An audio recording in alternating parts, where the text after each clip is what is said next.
జనగామ జిల్లాలో నిజామాబాద్ ఎంపీ అరవింద్ కుమార్ పై ప్రభుత్వ whip Aleru MLA Beerla Ailayya తీవ్రస్థాయిలో మండిపడ్డారు.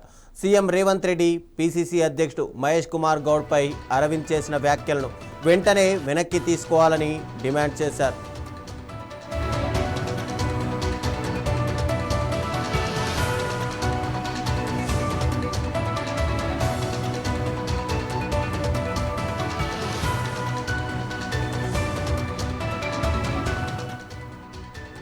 బీసీ నాయకుల ఎదుగుదలను ఓర్చుకోలేకనే అరవింద్ విమర్శలు చేస్తున్నారని ఆరోపించారు. స్మార్ట్ రేషన్ కార్డులపై మంత్రి ఉత్తమ్ కుమార్ రెడ్డి ఫోటో ఉంటే తప్పేంటని ప్రశ్నించారు. అలాగే బీసీల అంశంపై తీర్మాన్ మల్లన్నపై కూడా బీర్ల ఐలయ్య తీవ్ర విమర్శలు చేశారు.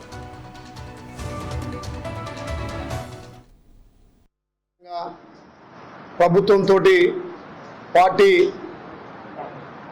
కోఆర్డినేషన్ చేసుకుంటూ గౌరవ ముఖ్యమంత్రిని మెప్పించి ప్రభుత్వం నుంచి పార్టీ నుంచి పేద ప్రజల సంక్షేమ లక్ష్యంగా మరి ముందుకు పోతున్నటువంటి ఈ తెలంగాణలో మా పీసీసీ అధ్యక్షుడు మహేష్ కుమార్ గారిపై అనుచిత వ్యాఖ్యలు చేసినటువంటి గుండు అరవింద్ అందరు చెప్తారు. మరి ఆయన అబద్ధాల కేర్ ఆఫ్ అడ్రస్ అంటే గుండు అరవింద్ అంటారు. మరి ఆయనకు నీచపు చరిత్ర ప్రజలందరికీ తెలుసు. వాళ్ళ నాయనే డిఎస్గా తెలంగాణ కాంగ్రెస్ పార్టీలో ఎన్నో రోజులు సేవలు అందించి పార్టీ ద్వారా పదవులు అనుభవించి లక్షలాది కోట్ల రూపాయలు గడించిన అతనే ఒకనాడు ప్రెస్ మీట్లో చెప్పడం జరిగింది.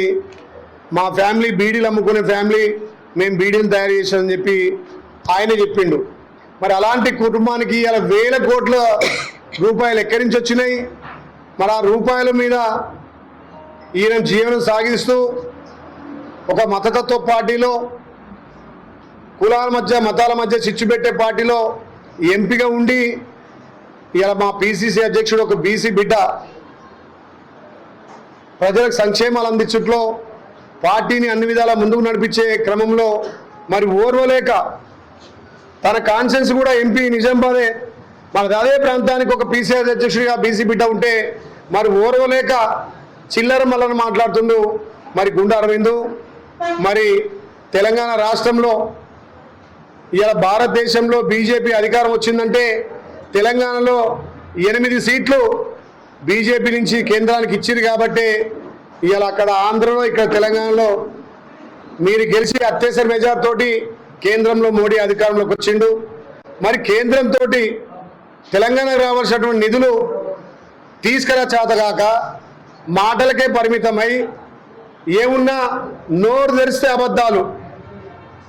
ఆ గుండూరావు మాట్లాడే మాట చూస్తే నిజంగా తెలంగాణ ప్రజలు ముక్కు మీద వేలేసుకోవాల్సిన పరిస్థితి వస్తుంది. ఇలా తెలంగాణలో మొన్న జరిగినటువంటి ఎంపీ ఎలక్షన్లలో మీ బీఆర్ఎస్ బీజేపీ చీకటి ఒప్పందాలతోటి బీఆర్ఎస్ వాళ్ళు వాళ్ళ అవయవాలను దానం చేసి 8 సీట్లు గెలిపిస్తే అందులో నువ్వు గెలిచిన గుండు అరవింద్ మా బీసీ బిడ్డ మీద మాట్లాడడానికి నీకు సిగ్గు శరం లేదని అడుగుతున్నా. ఒక బీసీ బిడ్డ ఎదుగుతుంటే ఒక బీసీ బిడ్డ ఓర్వలేదా? అసలు నువ్వు బీసీవేనా? ఆయన కేంద్రంలో బీసీ ప్రధానమంత్రి అని చెప్పుకుంటాడు, బీసీలకు అన్యాయం చేస్తాడు. పేద ప్రజలకు సంక్షేమాన్ని